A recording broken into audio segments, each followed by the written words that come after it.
Yo, yo, yo, world, it's your boy JoJo Jovan. Yo, listen, wanted to tap in on today. It's MLK Day, January 18th, 2021. Yo, we made it, y'all. With that in mind, I wanted to bring you guys something very special, something unique, something from 1966.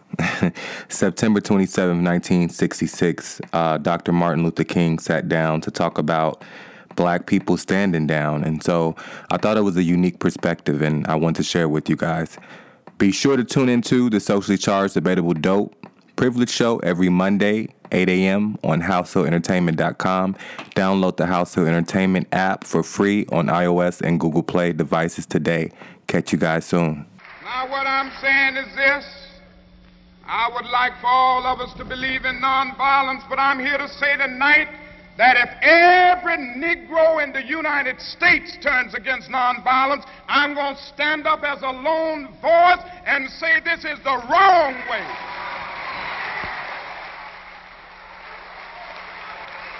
I will never change in my basic idea that nonviolence is the most potent weapon available to the Negro in his struggle for freedom and justice. I think for the Negro to turn to violence would be both impractical and immoral.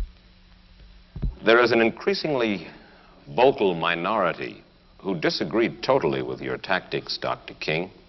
There's no doubt about that. I will agree that there is a group in the Negro community advocating violence now. I happen to feel that this group represents a numerical minority. Surveys have revealed this. The vast majority of Negroes still feel that the best way to deal with the dilemma that we face in this country is through nonviolent resistance. And I don't think this vocal group will be able to make a real dent in the Negro community in terms of swaying 22 million Negroes to this particular point of view. And I contend that the cry of black power is at bottom a reaction to the reluctance of white power to make the kind of changes necessary to make justice a reality for the Negro. I think we've got to see that a riot is the language of the unheard. And what is it that America has failed to hear?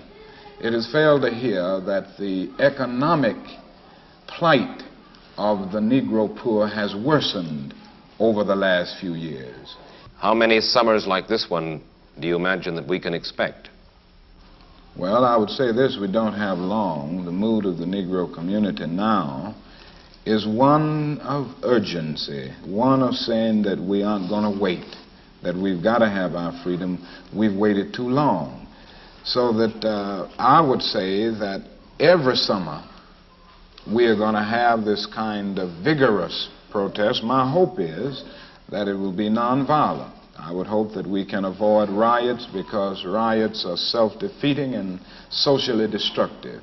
I would hope that we can avoid riots, but that we will be as militant and as determined next summer and through the winter as we have been this summer. And I think the answer about how long it will take will depend on the federal government, on the city halls of our various cities, and on white America to a large extent.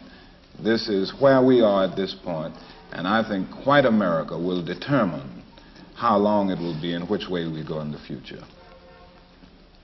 Even Senator Jacob Javits asked the question recently.